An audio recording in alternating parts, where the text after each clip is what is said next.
Hi everyone and welcome back to CTE Talk. Today we are joined by the lovely Lori Mohr, who is going to be talking about her story of her husband, Jim Mohr. Lori, would you like to introduce yourself to everyone?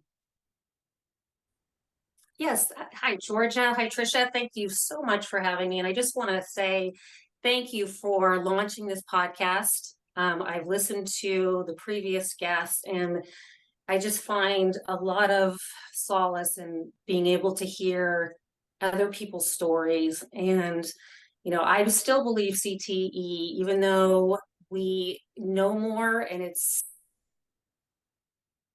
been written about more, I still feel in my experience that there's still a lot of people that are unaware of CTE. They don't know what the disease is. They don't even know what it is. So thank you for allowing me to share my story and our experience, my family's experience with CTE. I'll start off. I was married to Jim Mohr.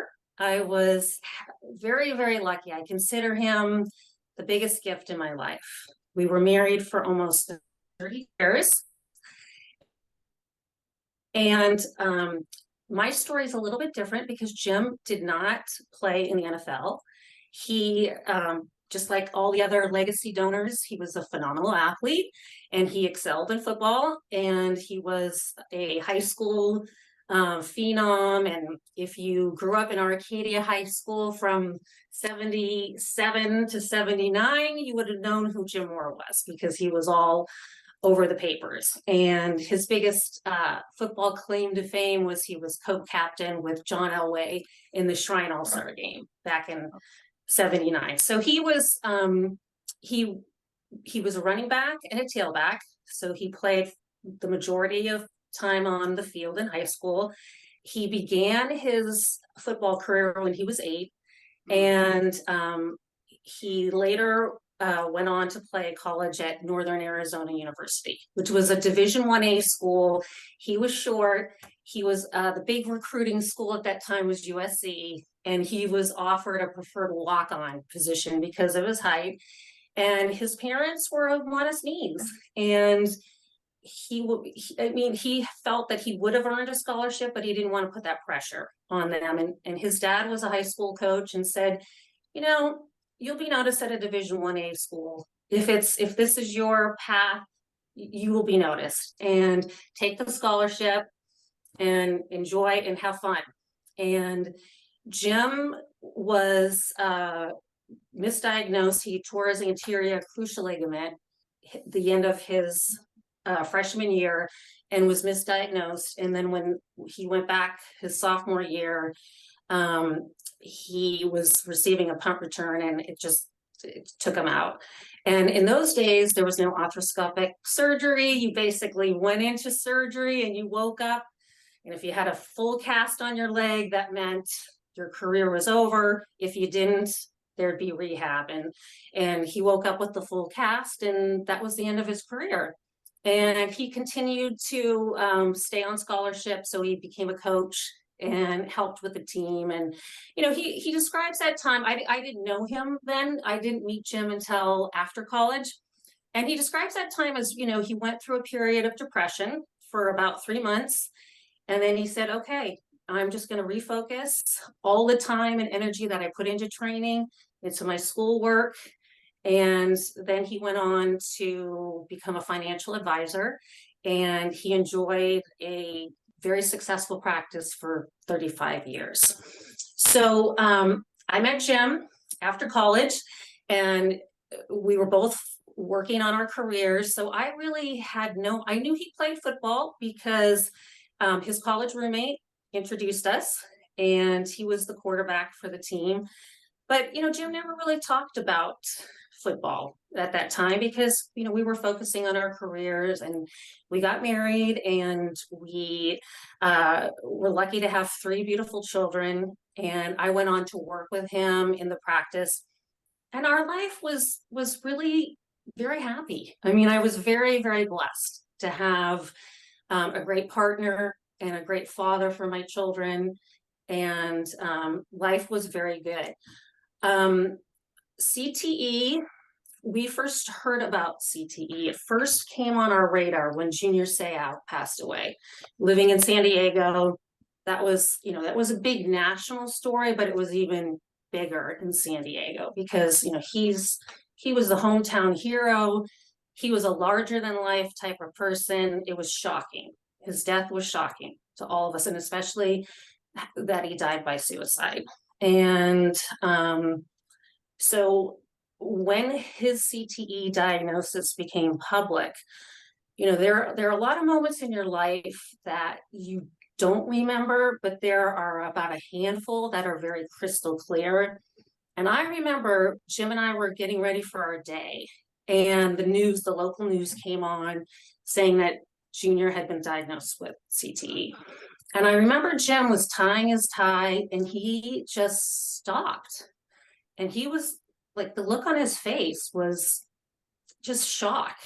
And I said, "Are you okay?" And he said, "I just want to tell you, I'm really worried that this is going to happen to me." And I said, "Oh, well, why do you think that?" Because honestly, at that time, I just felt it was an NFL problem. I'm like, "You're never going to get this."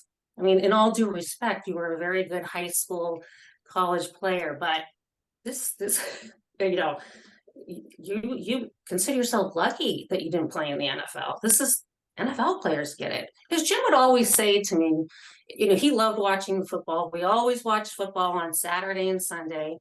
And he would say to me, like, when a rookie would start playing in the NFL and he would get hit really hard, Jim would always say, "Welcome to the NFL, young man." And he would explain, he goes, the speed of this game just gets faster and faster at every level. And we would talk about that. And he says, "Yeah, the speed of the NFL, it was like, it's just, you're getting hit by a freight train." So that was always my thought, no, you weren't exposed to that. And I remember saying to him, why do you think that this is going to happen? And he said, "Well, I don't think you realize how often I got my bell rung." He goes, "I got hit a lot." He said, "I had a lot of concussions. And if I had known what CTE was, and if I had known this now, the next question I would have asked was, are you experiencing any symptoms?" And I just didn't know to ask that. And I don't think he even knew what the symptoms were, because he said, "I'm going to get this." Well, he already had it. The tau proteins were already in his brain. So, but the symptoms were not showing up. And this was 8 years to almost a day of his death. So he was in his early 50s, and his symptoms showed up in his 50s. Looking back, I'm like, when did I first notice CTE in Jim? He was starting to really have trouble sleeping. Insomnia was really the first telltale sign. I mean, Jim always, he worked hard. There'd be periods of stress in his business. Excuse me for a second. There'd be periods of stress. So he would, which is understandable, he'd get up, he'd write his notepad, anything that was on his brain, he'd write it down, get to sleep. He started reading to kind of just take his mind off things. And then he started taking Ambien. And he would always take a half. He'd always say, I just need a half. But he was also very good about times that he wouldn't need to take it. And those were times of less stress. So I always looked at the insomnia part dealing with stress. And we'll fast forward to 2018. That was really the time when things were really starting to happen, and they happened quickly. And Jim and I were at the sweet spot of our lives. Our kids we were empty nesters. Our children were thriving in their lives. And our oldest son was a partner of Jim's in our financial advisory practice. Jim was slowly transitioning out of the practice. So we were getting ready to retire. And we bought a ranch up in northern Nevada by South Lake Tahoe. And we were living the dream. It was Jim and I back together, and we were enjoying the ranch and doing all the things for it. And and Jim had a plan. I mean, this was the plan for the last 3 years. So we were living the plan. And Jim was very responsible financially. So, everything had a plan and a purpose. Living in San Diego, you've got your water that comes out of the tap out of the tap. We bought a 21-acre ranch. We've got a well. We've got, propane. We've got a lot of different bells and whistles that we're not used to. So naturally, there's a little bit of angst on how this all works. So Jim had gone up because he was going through the inspection, and he called me later that day, and he was practically in tears. I'm like, what's the matter? I don't know if you should do this. And I said, well, why? And I said, are you just having second thoughts? And he says, I don't think I can handle this. He goes, I was listening to all about the well and this and that. He says, I just came home. I went back to the hotel, and I just had an anxiety attack. And I said, oh my gosh. I said, okay, are you okay? He's like, I'm okay. And then we talked it out, and it was explaining to him that I'm, 100% with him. I support you, whatever decision you want to do. And also remember, I'm going to be with you. And, anything new is hard to figure out, but we're in it together. And then he was fine. And we go ahead and buy the ranch, and we were enjoying it. And we get back to San Diego, where Jim was going to continue to see clients.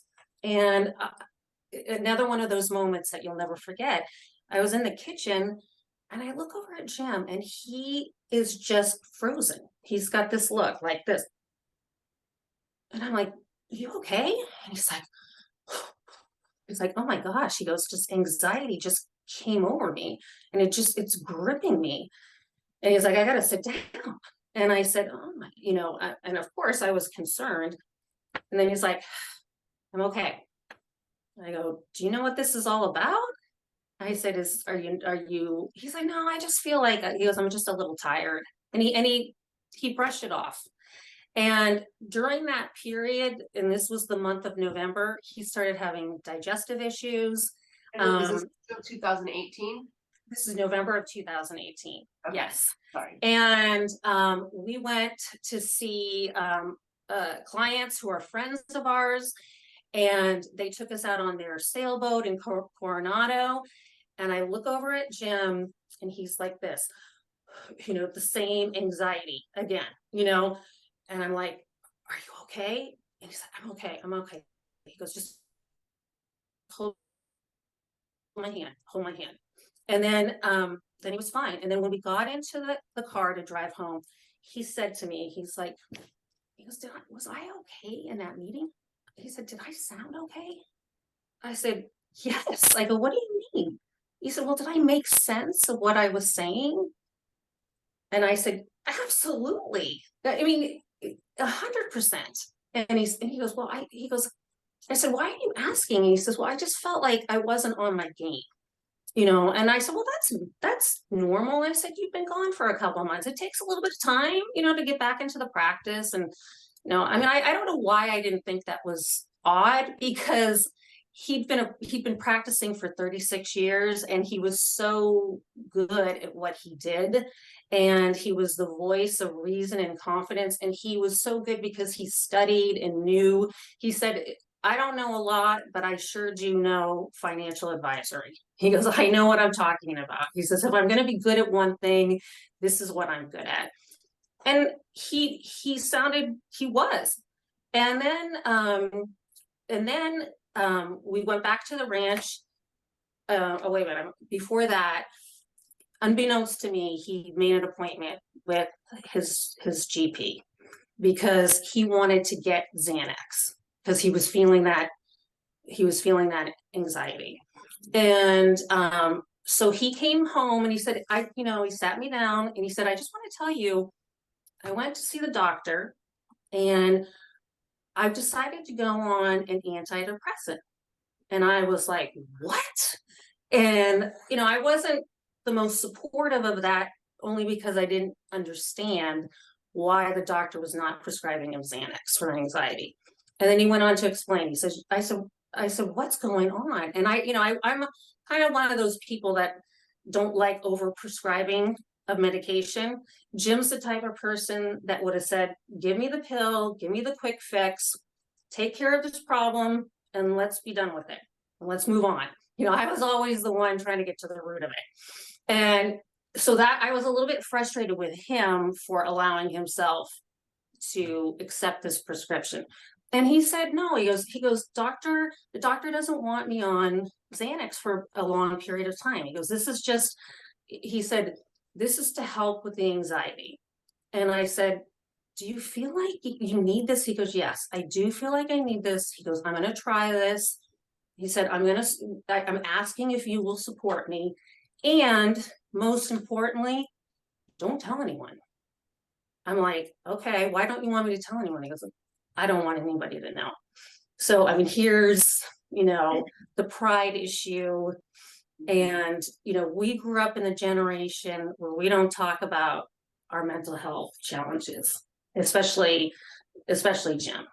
I know so much of that is changing and I'm grateful for that, but he was a very communicative person. He did speak from the heart.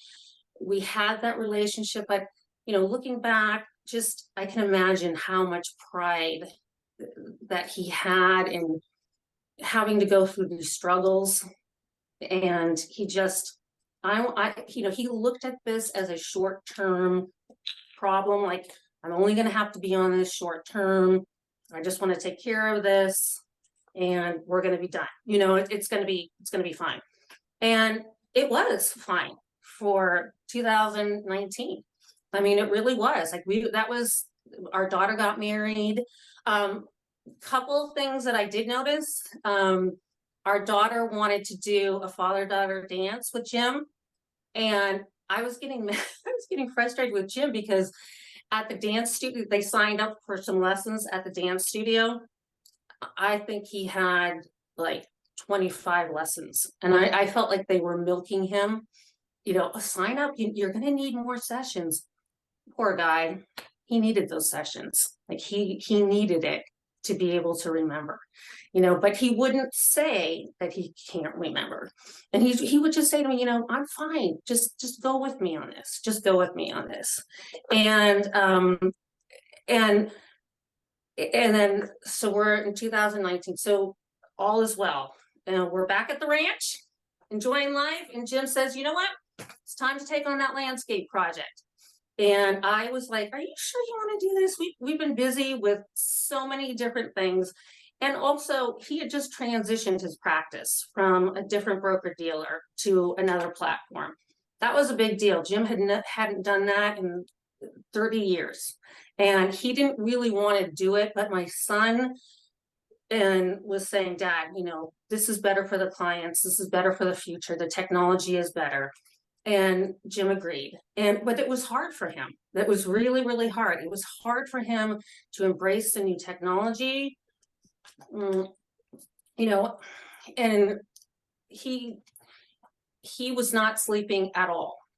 So that was, kind of the beginning of the spiral. We transitioned. It was hell for me just because Jim was working all day and the stress and the digestive issues. So we had gotten through that transition and I'm like, you sure you want to take on this new project? Can we just enjoy the fruit of our labor? Can we just sit and enjoy the mountain range? He's like, no, we got to do this because these, the landscapers were available and this is our window to get it done. And I said, okay. I said, are you going to be in charge of this? Because I don't have it in my radar to do any more projects. He goes, oh no, this is my, I can't wait. And he starts off and he's gung-ho and he's engaged in the project. He's happy. He's outside working with all the workers and they love him. And it's a wonderful, positive thing. And we begin in 2020, and we all remember what was going on in January of 2020. We're back in San Diego seeing clients. Jim comes home. The markets had just sold off because this is the first thing we hear of the coronavirus. Jim comes home and he is in a tizzy. I mean, just, oh my gosh, did you see what happened in the market today? And I'm like, yeah, what happened?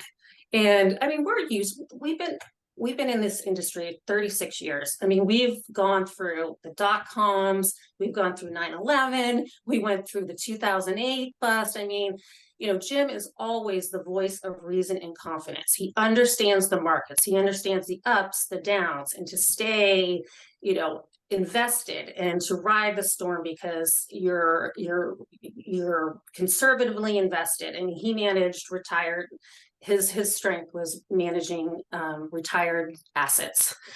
He was just like, I'm just so worried about this. This is a terrible thing that's coming, and very unlike him. The reaction that he had was very unlike him. And then the next day, he was fine. We go back up to the ranch, and the whole reason that we did this project is because we wanted our irrigation system to work. And so that was always like a big bone of contention of like, okay, we're going to invest in this. Is this going to work? Are we going to get the water pressure that we need?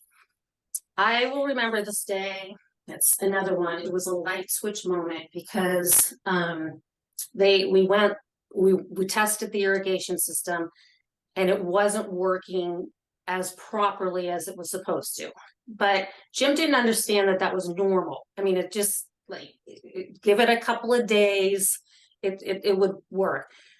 I remember him coming in and he laid on the bed and sobbed like a baby. It was heartbreaking to see.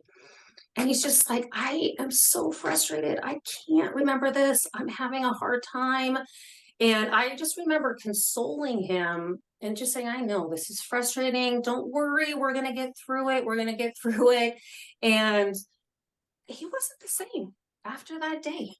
I mean, when I mean wasn't the same, he had a constant look of concern on his face. The happy-go-lucky, positive, let's fix this problem. The commander-in-chief man that I was married to became somewhat of like a child. And he, and then here I was consoling him and now taking over the project. He was still involved, but like now I had to be right there with him. And I realized, looking back, there were so many times that the workers would come to me, so I would be the buffer to Jim because they didn't want to upset him. He wasn't getting angry. He was just getting like besotted. Is that a word? Is that a word? He was, he was just, and so we go back, but meanwhile, what's so interesting about CTE is that he'd have those periods of distraught, of sadness, of confusion. And he kept saying to me, I'm just so confused. I'm so confused. And I'd be like, Jim, 21 stations of irrigation is confusing. I would get frustrated with him because I'm like, yes, this is all confusing, but we'll learn it. We'll learn it. And but then he would go back and he'd be Jim Mohr again. So there's this like CTE dance that we were dancing with. And again, I kept thinking that all of these episodes of frustration, of sadness, were all part of the situation of the stress of this landscape remodel. And of course, and then when, in March, we were heading back to San Diego to see clients. And that's when they announced they were closing. We were all going into lockdown. And Jim had flown out earlier and I stayed to drive back. And I remember him calling me on the phone and he was like, they just shut down the market. The Dow's falling, you know, and I'm like, Jim, it's okay, it's okay.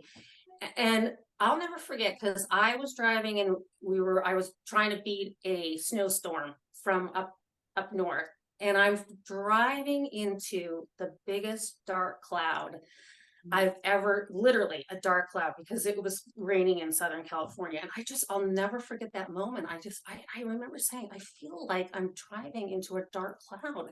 You know, what is happening? What is happening with my husband, and what is happening to the world?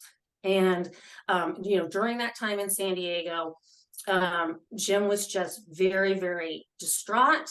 He was very worried about every person in the world. I mean, Jim had the kindest heart. He also was a man of reason, where he was going on like, I'm worried about the hotel workers. I'm worried about the janitors. I'm worried about this, that. And I'd be like, Jim, stop. I'd have to just kind of stop him. And then he didn't sleep. That's when the no sleep happened. And I remember saying to him, you know, again, Jim and I were happily married for 32 years, and we didn't sleep apart. We slept together. And there were times, like if I were out at night at book club with my girlfriends, he'd say, could you just like be home by 10? He's like, I just need you. He used to call me Bird. He goes, I need my bird in the bed with me. He goes, I don't sleep. And you know, of course that's darling and whatnot. But, you know, now I'd say to him, I go, Jim, you know, I'm not getting any sleep, because he was always very considerate when he couldn't sleep, but he wasn't being considerate, and he was turning on the light. And I'd be like, Jim, I can't sleep. And he said, okay, looked at me like, all right, I'll go down to the guest bedroom, you know, with like disappointed that I wasn't wanting him to be. I said, we got to keep our immunity healthy. I said, they say that this is part of it. And then my son ended up getting coronavirus. And you would have thought, I mean, he was ready to write the obituary. I mean, and we were all having to console Jim.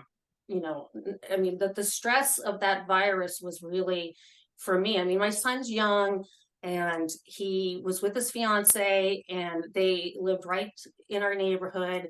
We were able to be right by, and we knew medical professionals. We knew that we could get help if we needed to have help.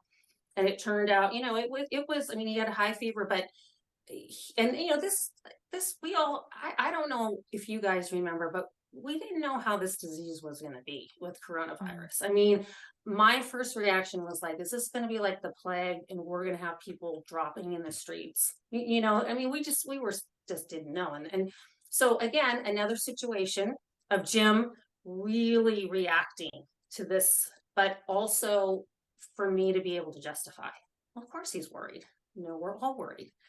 And, you know, during this time, you know, Jim was contemplating suicide, unbeknownst to me.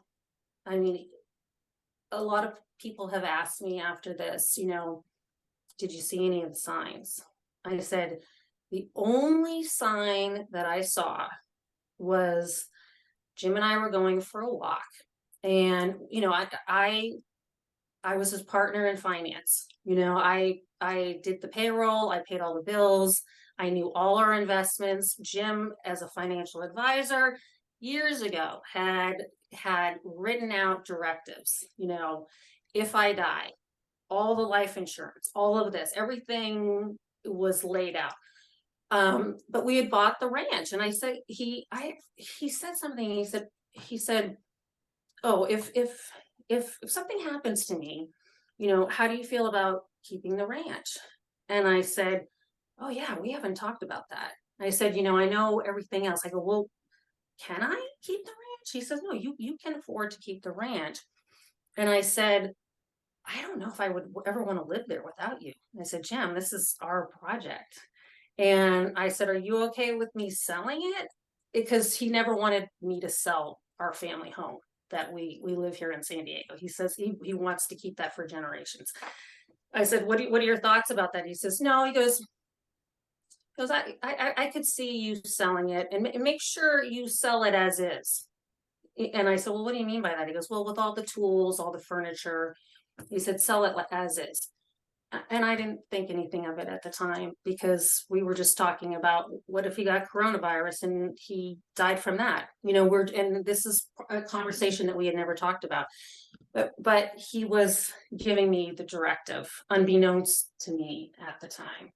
But again, during this time, a lot of the stress that I'm talking about, but then here we are watching Netflix, the same Jim Mohr. It was that dance of being Jim Mohr and then not being Jim Mohr.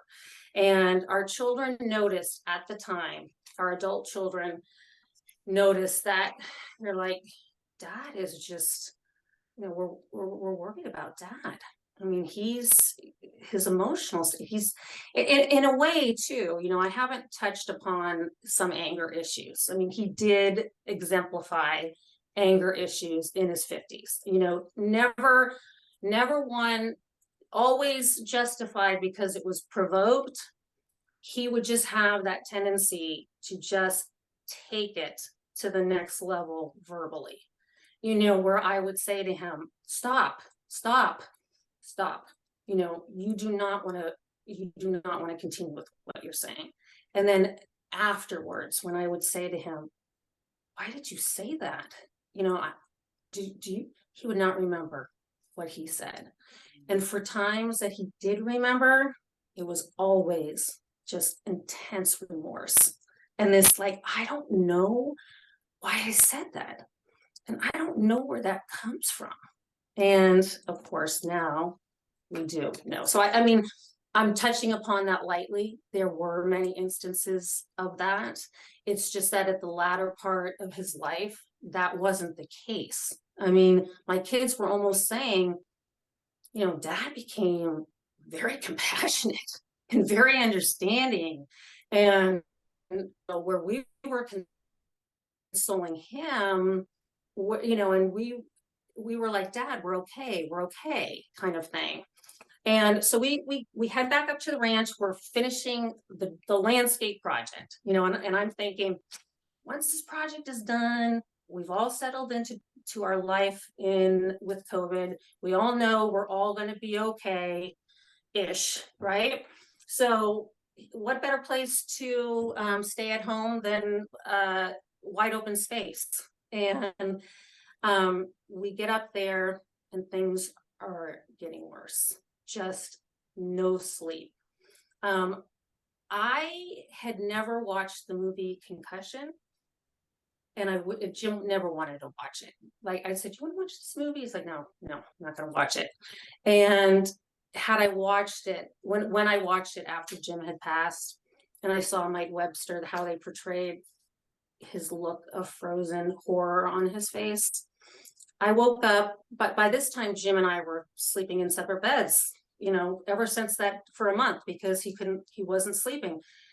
I wake up and he has this just look on his face, just frozen and in agony. I'm like, Jim, are you okay? And he's like, I'm not okay.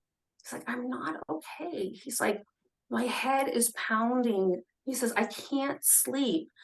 And he says, I'm not okay. He goes, I think I have Alzheimer's. I think I have Alzheimer's.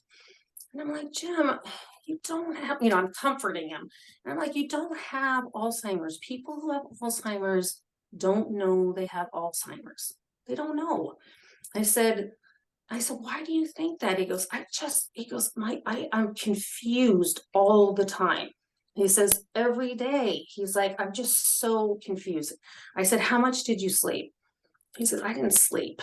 And so I bring him into the room and I'm rubbing his head, rubbing his back, and he finally got to sleep. The next morning, when I woke up, he was gone. And he sent me a text and he said, his voice was, Bird, I'm up here at Lake Tahoe. He says, this place, he goes, nobody's here. I mean, when do you ever see Lake Tahoe with nobody there? I mean, it's even in the winter with skiing, summertime with the boating. He goes, let me show you this place. He brought his bike up He goes, let me show you this place. He goes, the gate is open.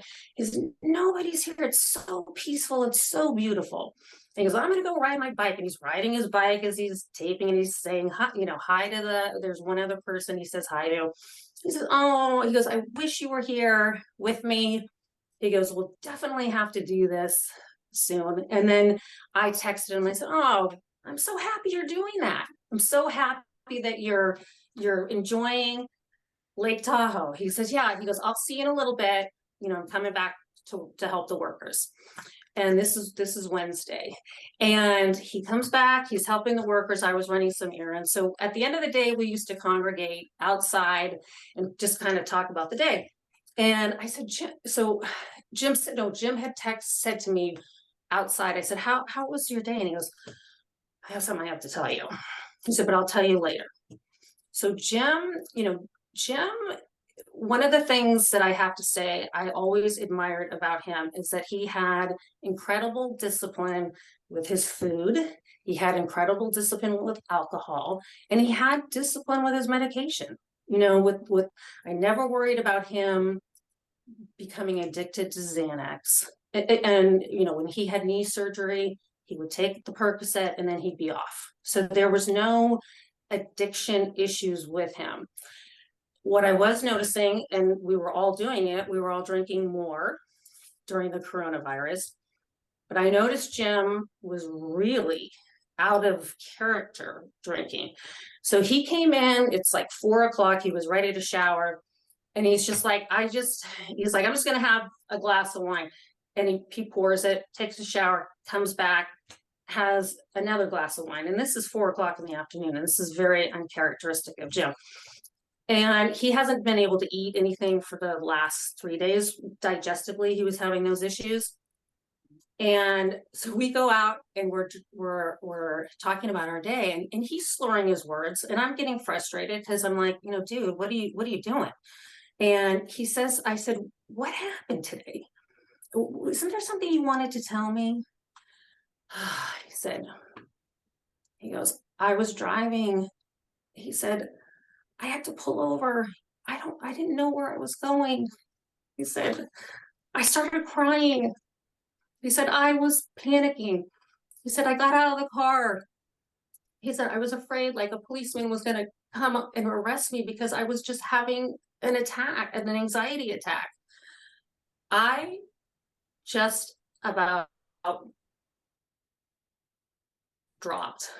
And I said, are you serious? I said, how did you handle it? He said, I saw the pine trees. I saw the pine trees. I saw the pine trees. And I just kept breathing. And I kept breathing. I said, how do you forget? He goes, I don't know. He said, this is happening to me. He's like, I'm like leaving myself. And I'm like, okay, Jim, something is really, really wrong. And he said to me, he said, I know something really is wrong. And he said, I think it's Alzheimer's. And I said, okay, I'm not going to argue with you on that. I'm not. I said, let's go. We need to see a doctor. And he said, who's going to see me during coronavirus? Like, how are we going to get in? And Jim was the type of guy that he advocated for himself. He was Mr. Doctor. He had a problem. He'd get right in to see the doctor. There was no, he would always say to me, go in and see a doctor. And I'd be like, no. He's like, go in and take care of this. So for him to be in that, like, who am I going to see? That forlorn expression of himself. Again, I said to him, and I said, Jim, I don't know what doctor we're going to see, but I'm going to take control of this. Okay. Will you allow me to find the help that we need to help? And I was telling him, because I was saying, you're very anxious. I said, I was just reading about how meditation therapy will help. And he says, therapy? I'm not doing therapy. I don't need therapy. I was very frustrated with him. I said, well, I need therapy. And he said, well, why? I go, to deal with you. And I finally said, Jim, I know we laugh, but I said, to deal with you. I said, Jim, this is serious. Okay. I have been kind of walking around this, for the last couple of weeks, but where is my Jim Mohr commander-in-chief? I said, you are not handling things the way you normally handle things. I go, and I am worried. I'm legitimately worried. I go, you're slurring your words. And he was saying to me, Bird, he used to call me Bird. He goes, you're being awfully mean to me. I'm like, I am not being mean. This needs attention. And he's like, okay. And then he said to me, he was patting me on the shoulder. He goes, I will. We're going to go get, I will. Whatever you would like me to do, I thank you for your support. I'm there with you. And I just remember I was just really just frustrated and I was angry. And I went for a walk down the street. And I'll never forget this. There was a beautiful full moon and the full moon was rising. And I mean, I lived on a street where there, like for 2 miles, there was 2 other homes. So it was wide open space. And I just felt that such alone, like this loneliness creeping in of despair for me, because I knew in that moment that there was something really, really wrong. You know, you just have that intuitive sense.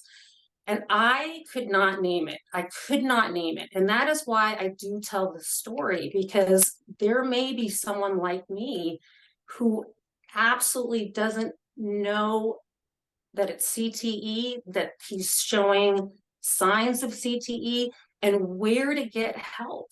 You know, where do you go to get help? I mean, at that moment, it was like, okay, where do I start? Where do I start? And I remember saying a prayer, just going, please help me find the help that I need for Jim. So I get back to the house and Jim's like, where did you go? And I said, I just took a walk down the street. And he hugged me and he said, you know, don't worry, Bird, we're going to find answers. He goes, thank you for your help. He says, we're going to find the answers. And our children were coming for the weekend. And he said, you know, after the kids leave, he says, I'm whatever, you know, I'm with you on this. And he went to sleep. And that was on a Wednesday. And then my children were to arrive, my daughter first on Saturday. And we woke up on that day. It was a beautiful, beautiful day. I'll never forget this day because it was springtime in Lake Tahoe. And I woke up that day and Jim was in the bed with me and he was hugging me. And I said, oh my gosh, Jim slept through the night. It was just like, it was just like that warm feeling. I remembered like you're just that subtle, just waking up and you're just, you know, just, is this a dream? Is this a dream? Oh no, Jim's in the bed. And Jim was Jim that day. I said, Jim, you slept through the night. He goes, I know. Can you believe it? And I'm like, oh, we're coming to the end of this remodel, you know, yay. And things are going to be, the kids are coming. Yay, things are great. And Jim said to me that morning, he goes, you know, I'm going to go take a drive. And would you like to come with me? And I actually, you know, it's a beautiful drive that we go out to. And I actually would have, but I needed to get to the grocery store and get things prepared for the kids to come. I said, no, I need this time. So he came back from his drive and then he said to me, he says, you know how you've always told me, you know how I'm big on gratitudes and being grateful. He says, I'm going to take some time. He goes, you know, this has been a rough period. I think I need to go back and write all the things that I'm grateful for again. And I said, I love that idea. He said, you know, I'm going to shut the door to the bedroom. He said, because I'm probably going to, if the door is shut, I'm taking a nap. I'm like, oh, that's fair. You know, and I didn't think anything of it. And then the door was shut. I was making lunch. He comes out and I said, oh, did you write the gratitudes? And he goes, yes. He goes, I'll share them with you and the kids when they get here. And I was getting ready to leave and to go get something for dinner. And it's funny because our life during COVID, I'm sure a lot of your life was like this too. You didn't dress, you were in your sweats, you're in your workout wear. That's how it was for us. We would get up, get in our workout wear, then take a shower and get in our, what we called our night wear at night. So, but for some reason, I just happened to shower. and put on makeup that day. And I was heading out, and Jim got up like he always did, and he'd always walk me to the door. And he said, I just want to tell you how beautiful you are. And I said, oh, you're probably like, thank God. Put on makeup, you showered. And he said, stop. He goes, you're always beautiful. And he said, I just really want to thank you for being such a supportive wife. He said, I couldn't be luckier. And I said, thank you, Jim. And he said, no, you've been so great. He goes, I know I was giving you a hard time. He goes, but I just really want to thank you.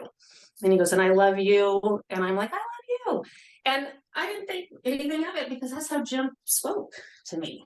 And I was blocking out the door, and he says, you know what I love most about you? And I said, what? He goes, and he said, your ability to make everyone feel a little bit better. And then I said, okay. Oh, and I looked at my list, and I said, hey, you know what? I forgot the turkey. Do you want me to get the turkey from the deli that you like? And he said, yeah. He goes, I said, how much do you want? He goes, give me a quarter pound. And I said, okay, I'll see you later. And I remember that day walking, like driving, and I'm like, Jim is back. Oh, I felt like happy. I felt relief. I saw that sign for him. And I came back from the grocery. Oh, and then he had told me, he said, Ron, our neighbor, he needs a little bit help. He's fixing his fence. He had texted me earlier asking if I would come over and help him. He goes, so if I'm not home, that's where I'm at.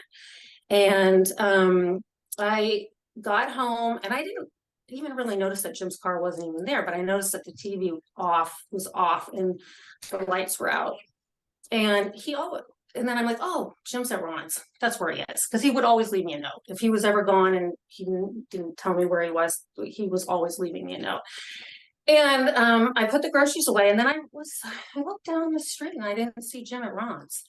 And I was like, where is that guy at? And I was just getting ready to text him, and a text came in, and I was on it, and my daughter was on it. And he said, I love you to the moon and back, Bird. And to Caitlin, he said, I love you. And then he said to me, it was Mother's Day weekend, and Jim was always getting me chocolate. And I have a love-hate relationship with chocolate. I hate it because I love it so much. And I was like, oh, he said, he says, in the guest bedroom, he said, I have something for you in the top drawer of the bureau. And he says, he's to the effect, like, just read it when you get back from the grocery store. I remember like thinking, oh, damn, it's that chocolate. And I'm like, all right. And as I'm walking down the hall, I just had this heavy feeling in my stomach. It's interesting how that intuitiveness comes in of something. And as I was walking, I was getting heavier and heavier. And opening up, I remember just when I was ready to open that door, I was thinking, do I want to open this? I just had this feeling, and it was a note. And it started with just saying, saying to my children, to Michael, Caitlin, and Patrick, and my bird. He goes, as you know, I've been suffering from anxiety and depression, and it's getting worse. So today I've made the difficult decision to end my life. And that's as far as I got with the note. And it was shocking and devastating to all of us. And I remember in that moment, just kind of thinking, I have to stop this. I didn't know where Jim was. I'm like, I have to stop this. And I just was like, I can't believe this is happening.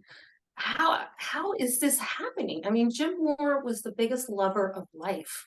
I mean, he was designing that landscape project for his future grandchildren.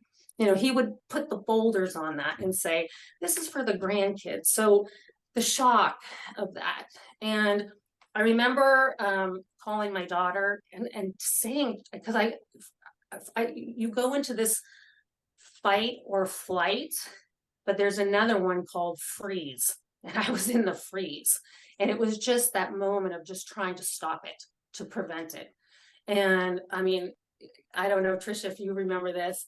Do you remember? I had this vision of Jim just driving like AJ Cowles and OJ Simpson back in the day. And for some reason, I just came into my mind, like, he's driving, crazily down the street. I got to stop it. And so anyway, I called my daughter, and she, she's in a state, and she's like, call the suicide prevention. And then all of a sudden it just hit me, no, call 911. And so when we did call 911, the officer, or the dispatcher, bless his heart, he was great. And he put me on hold for a quick second. And at that moment, Jim had driven to a hospital. I mean, if there's a kind way to do things, it was planned out. I mean, he wanted to do the least amount of damage, collateral damage to people. So he actually was in the hospital parking lot, and nobody was around to witness it. And he shot himself in the head. And his driver's license was out in his car. He had a note, the same copy of the note that he wrote for me. He wrote a note to the officer saying, tell my wife of over 32 years that I love her. And I'm so, so, so sorry. And because he was in the parking lot, they got to him quickly. So he didn't pass right away.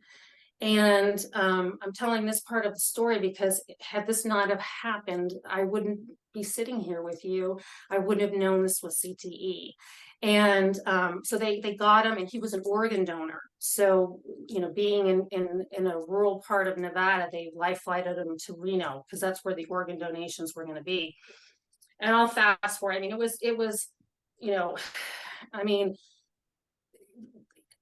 was, I remember just looking in the mirror because a police officer had greeted me, and I had neighbors all around that would have been there in a second, but I just could not comprehend what was going on, and he hadn't passed yet. So this young officer was saying to me, he goes, there were several gunshot wounds, and I'm just thinking, what the heck just happened? Really.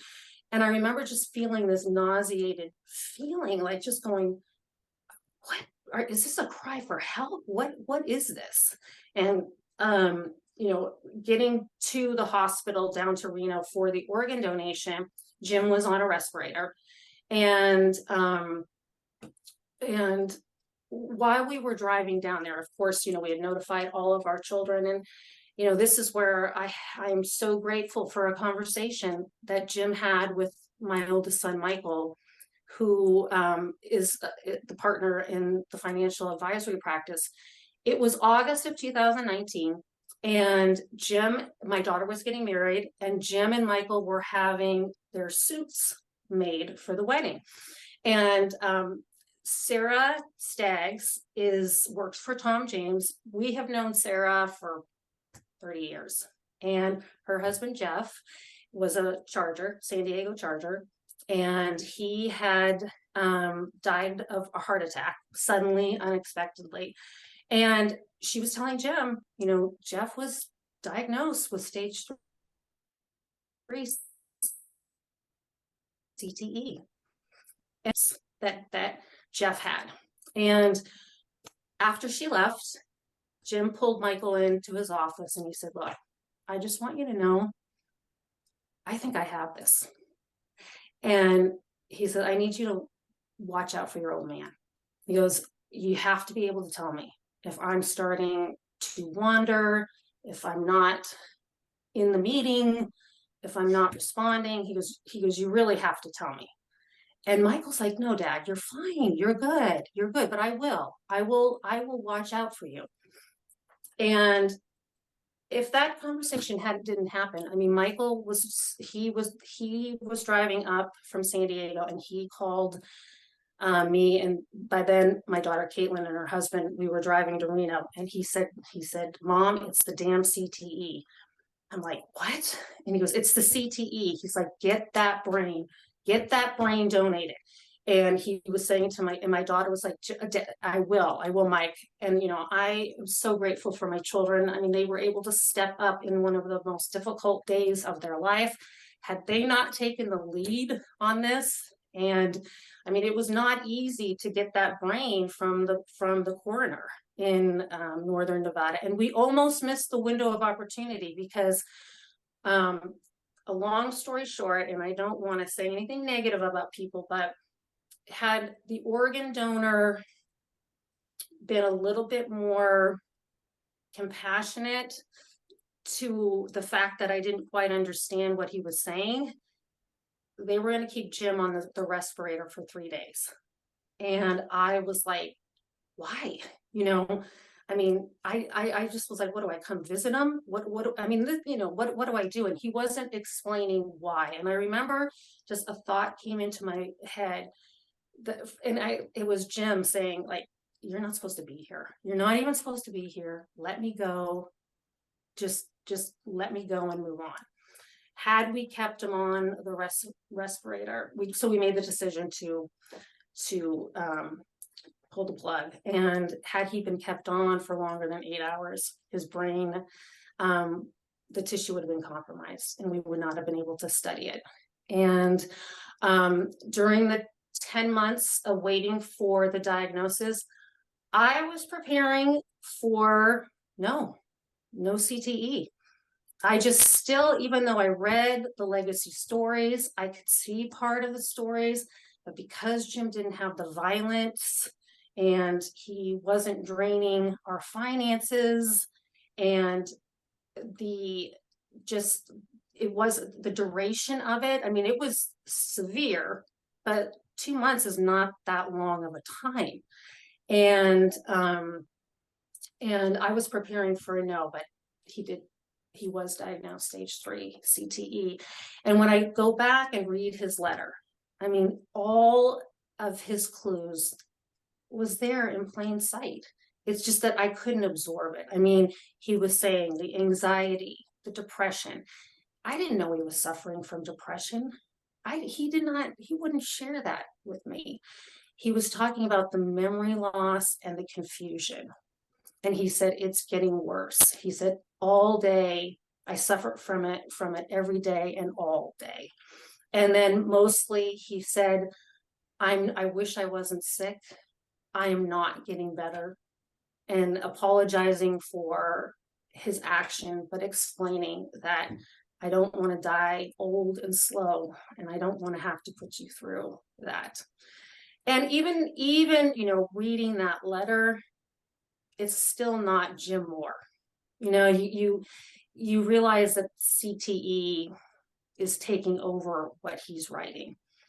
And so the diagnosis has brought some sort of peace to our family. And this is a raw, you know, I'm sharing a raw story with you. And the reason I tell this story is that I never thought CTE would ever be a part of my life. I mean, I could bet my whole life savings, and it does affect people that do not play in the NFL. Mm-hmm. And there is help. I mean, now I know I could have called the concussion legacy hotline. I could have been put in touch with doctors that study CTE, that know CTE. There's medications that are helping people with the headaches. So that is why I share the story with people, to know that, yes, this could happen to you. And since Jim's diagnosis, and I have shared the story on Facebook and social media, I've gotten a lot of response from people saying, you know, I'm afraid that I may have this. And my response back is, if you're afraid you may have it, you probably do. Please, here are the resources. So that is it. Wow. Thank you, Lori. Wow. Thank you. You're welcome. Can I ask a couple of questions? Oh, yes. When did Jim first start? You said that he was saying that I know I have CTE. About what age was that?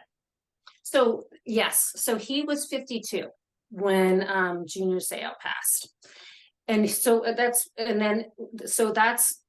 was the first. And then, you know, in 2019, with that conversation with Michael, after he had heard about Jeff Stagg's diagnosis, he was worried with Michael. I often think about that, and I know Jim was hiding his symptoms until he could no longer hide them.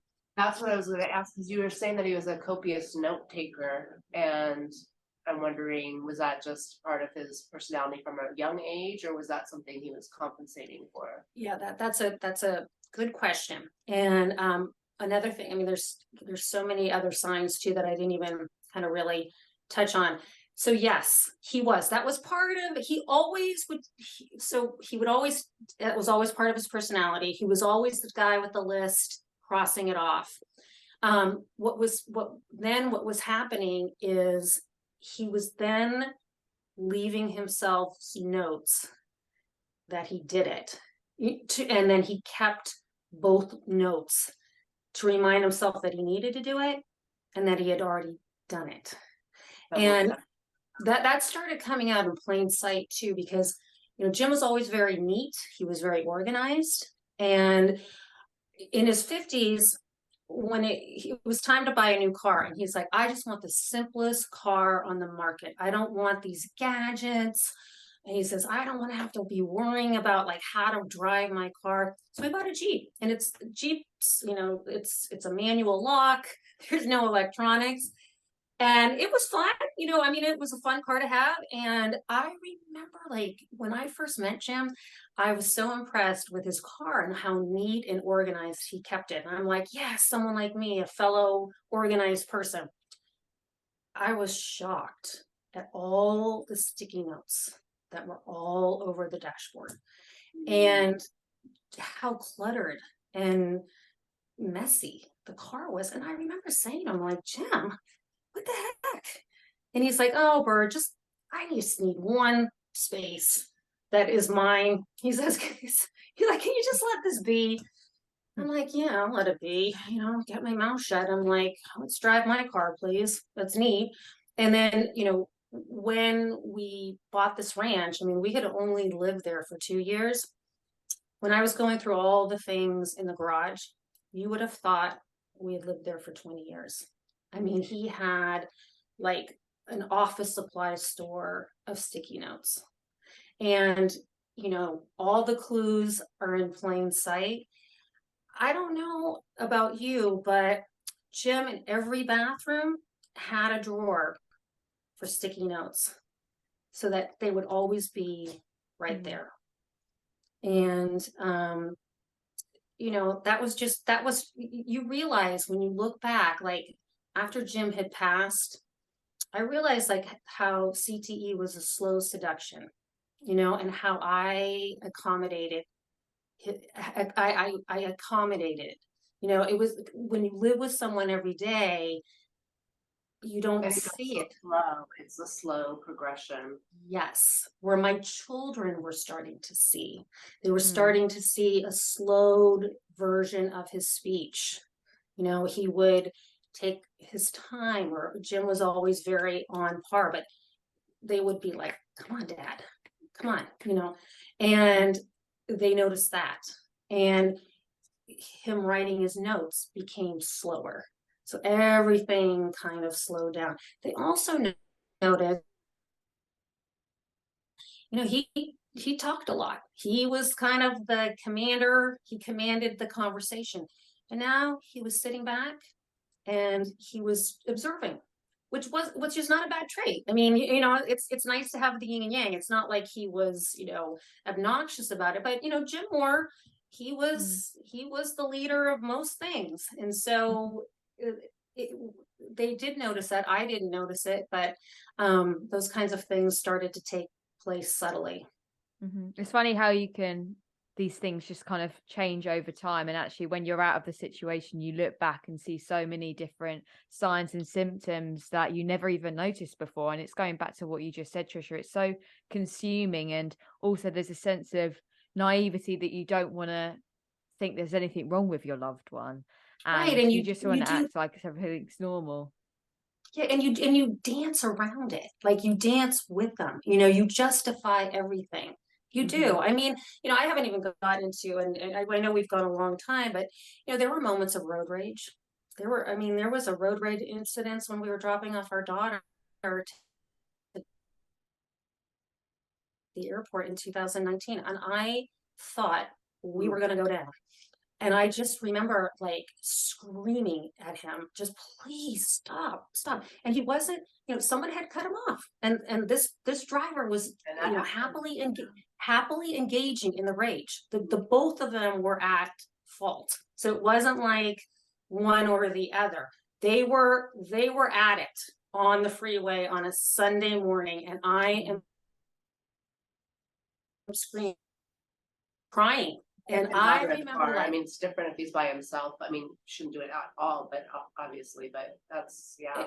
But what disturbed me more was the look of calm on his face. There was no emotion, but he was just, he was going to win. And that it was very uncharacteristic of him. And I remember, I'm thinking to myself, okay, like crying and begging him to stop. And finally, it stopped. I don't really remember who stopped it, but they both stopped it. And I just remember thinking to myself, okay, I'm going to just shut up for now because I want calm to get home. And I remember I said to him, okay, I'm going to go take a shower. When we come down, I'd like to have a conversation. I came down. Jim didn't remember the road rage incident. He said, what are you talking about? I said, what am I talking about? I said, I was afraid for my life. And then he goes, oh, I'm sorry. And I said, you have to promise me that will never happen again, Jim. I said, I have never been so scared in my whole life.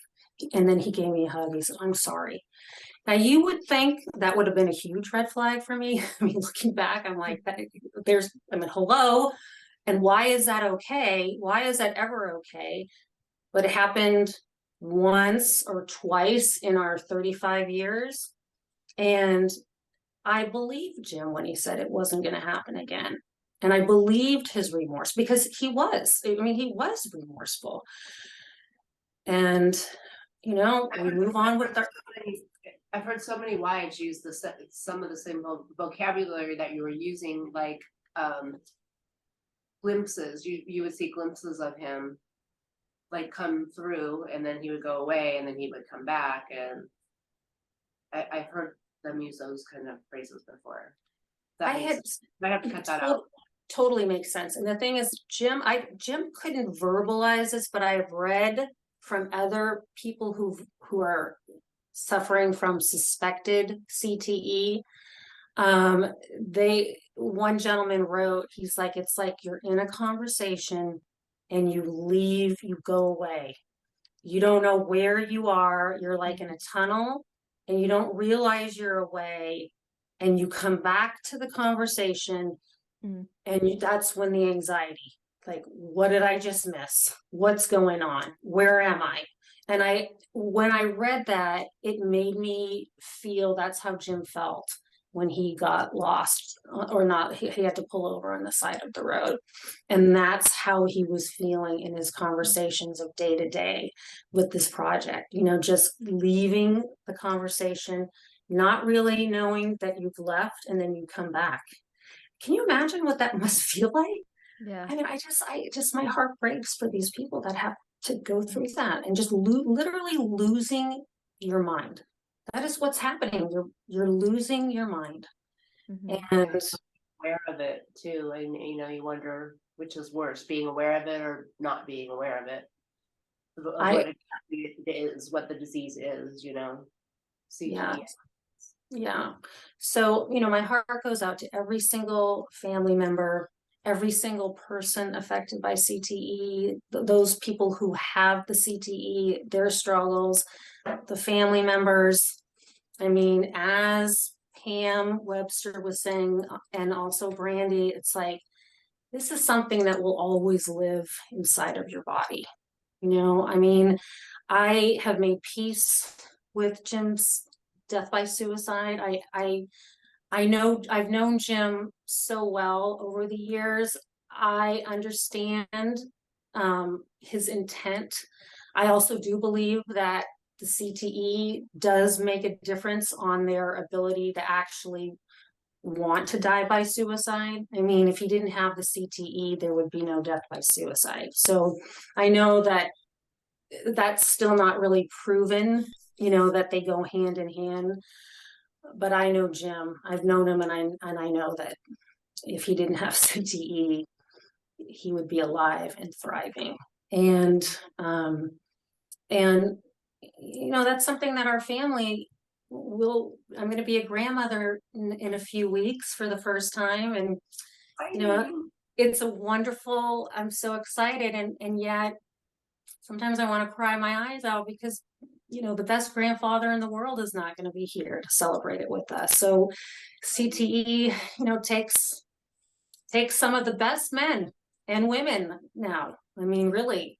These people that play the sports, I've always been attracted to that alpha male athlete, and they, for all the characteristics that they provide. And, a lot of these people that play on a high level, they are the kindest and most humble individuals that you've met. I mean, that's what meeting all the wives and talking about their loved ones. I mean, really, playing at that level and achieving that level, I think really does instill a humbleness in them, because they know that they have the ability to do that.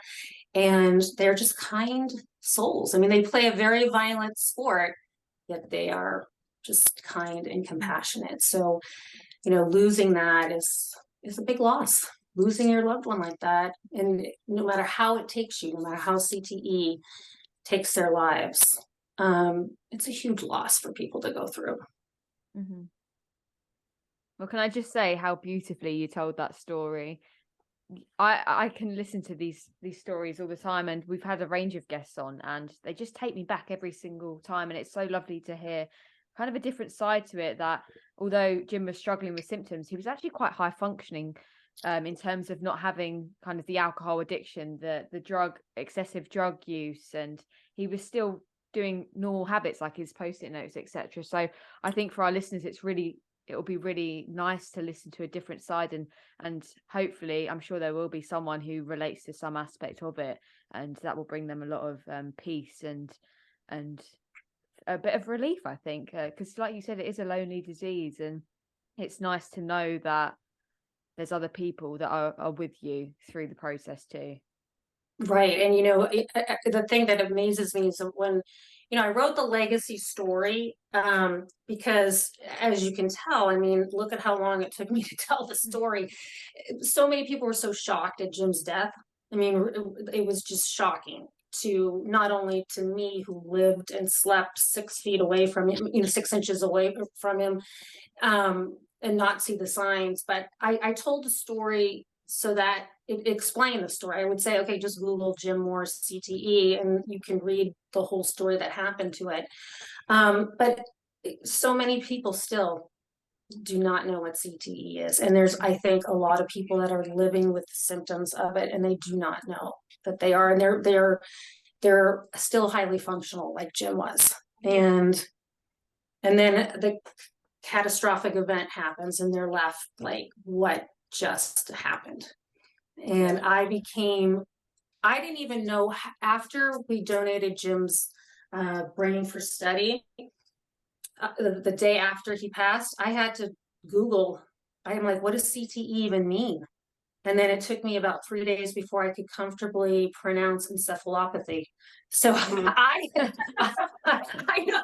It took me a while too, don't worry. I remember like, what is CTE? What is it? And then, then I became, a Google expert, and I appreciate all the people who wrote their legacy stories, because that gave me. Yeah, I was going to interrupt too. When Lori's talking about the family legacy, our legacy family, that's from Concussion Legacy Foundation. And Georgia, since you've been a part of that, explain a little bit about that, and we'll also put links below.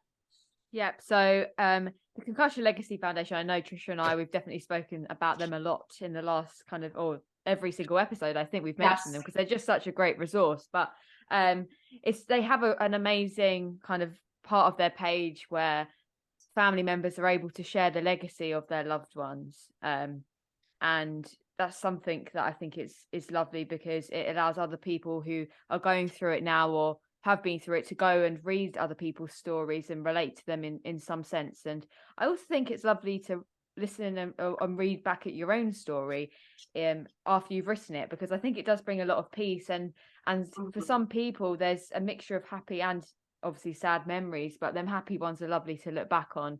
And Trisha and I have definitely trying to recreate a similar thing with the podcast too, where on our website we have a legacy page alongside a guest page too, just so people who are listening really understand the faces almost behind the podcast episodes, and can do a bit more research if they want to.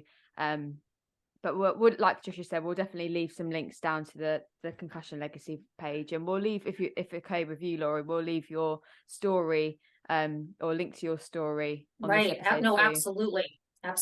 And that's why I wrote it. I really did. I mean, oftentimes, in the first year after Jim's death, I was like, oh, what do I do with this story? Like, I just, and I often thought, what would Jim want me to do with this? Because when it happens to you, it's not like you want to, say, hey, you want to hear my story about CTE?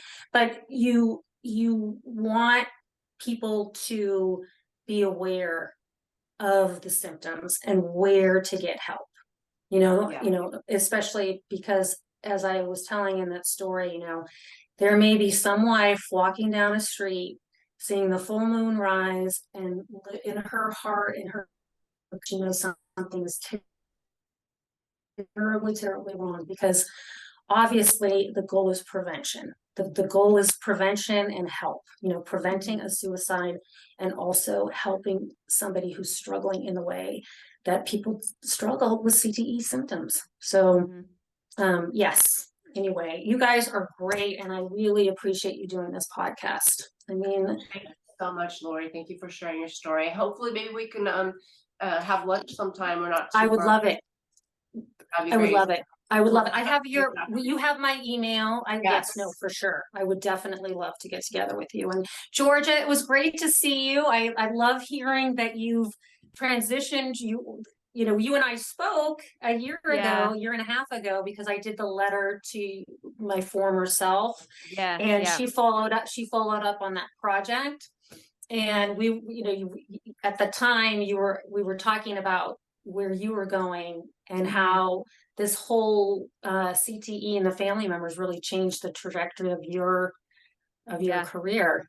I mean, every time I speak to you guys, it just is so inspiring to me, and it motivates me to carry on the research that I'm doing. But I mean, I know this podcast and all the research brings caregivers and family members a lot of peace, but it brings me so much happiness and peace as well, because I understand how much this helps you guys, and hopefully we continue to do that going forward. But what we did today is exactly what I envisioned, was like just having a platform to come tell your story, no matter how short or long it is. If it's 5 hours long, we're going to sit here and listen to the whole thing, because I just want the family members to have a place to go, or the loved ones have a place to go to tell their story. Right. There's a cathartic element to being able to share with kind eyes that understand exactly what you're saying, without a judgment. Because, I mean, let's face it. I mean, there's still stigma with suicide. There just is. I mean, it's an unintentional. I mean, I've experienced it, and it's not intentional. I've had to really examine my own stigma that I brought to suicide. I'm 60 years old. It was like, people don't die by suicide, or we don't talk about it. And, I've come to realize it really doesn't matter how they died. It's that they're dead. They died. And, it's death by cancer, death by car accident, so it's when you experience that kind of death, you don't even, you're just sad that the person's gone. And it does add another layer though of trauma to it. So, you have to do that, that trauma work as well. So it's a complicated grief. Let's just put it this way. That's a perfect way to put it. That was a Lori. great way. Yeah. Yes. And sounds Yeah. like you've been really doing the work and making yourself a whole person. Thank you. Thank you. I'm really lucky that I have access to a great therapist. And, that is all part of the mental health issues that is related with CTE as well. So, and this may sound kind of weird, but the reason why I'm doing a lot of this work is I really wanted to end generational trauma. I mean, there is such a thing that you don't realize I didn't realize what I was carrying from this suicide trauma until I went into therapy. And then once you're aware, you're like, oh, okay. And that's a whole other subject. But I really wanted to be, like you said, Trisha, I wanted to be a wholehearted person. And I think about Jim and the kind of life that he wants for me. He and what he wants for my family. And he wrote that in his note, and he said, I just remember all the happy times that we had as a family. And we were a happy family. And I want to continue in his honor. I want to continue that for my family and live the life that he intended for us to live. Sounds like he was a wonderful man, Lori. And thank you, Trisha. He was, and he'd be saying, okay, ladies, wrap it up. Go outside now. Enough about me, or tell more about the good stuff, But he did, the last thing that I will say, it was interesting because he was football. My sons all played Pop Warner football until, they started basically at 9 years old. They didn't play at the level that Jim played. He was, at that generation where you lead with your head, and but still the mentality in youth football even when my kids were growing up is hit or be hit. When you think about what you said, Trisha, in your introductory podcast about, like, you only get one brain and there are no brain transplants. And he did say a couple months prior to his death, and friends have said that he has told them, be careful of your head. And one of our friends was saying, I'm not going to let my son play football. And I remember, like, kicking my daughter under the table going, oh my gosh, here comes the big discussion, and Jim just said, why do you say that? She goes, well, maybe I'll let them play football when they're older, but there's just too much risk. And Jim said, I think that's a good idea. Wow. And I remember looking at my daughter, and she was like, wow, kind of relieved, because this was her future daughter-in-law that was saying, we were like worried, like, oh God, Jim's gonna be Jim, and say that's a mistake. This is what football's done for me. But he just and I remember driving afterwards. I go, wow. I said, that was unusual. He goes, I don't know. He goes, I don't think it's necessary for kids to be playing that young. He says, he goes, you can still play when you get to middle school or high school. He says, if you're an athlete, he goes, look at all the athletes that didn't even play football, and they go on, they're playing baseball in college, and they go on to play in the pros. He goes, a great athlete is a great athlete. So it doesn't really matter when you start. And that's why I promote the flag under 14. And, the good news, and actually our area, they no longer have tackle football. Pop Warner is done. And really? Yes. Wow. Yes. But it's not a law, or it's not on the books in San Diego. It's just no. No, but and that's a whole other subject about, socioeconomic places, because, people realize, okay, you don't need the football scholarship to be able to go to college, but in other areas you do, so, it's an unfortunate, That's a whole nother- that is, yes. Well, I don't want to take up any more of your time. Thank you. Okay. Thank you so much, for Lori. It's lovely to everything, speak you to guys. you.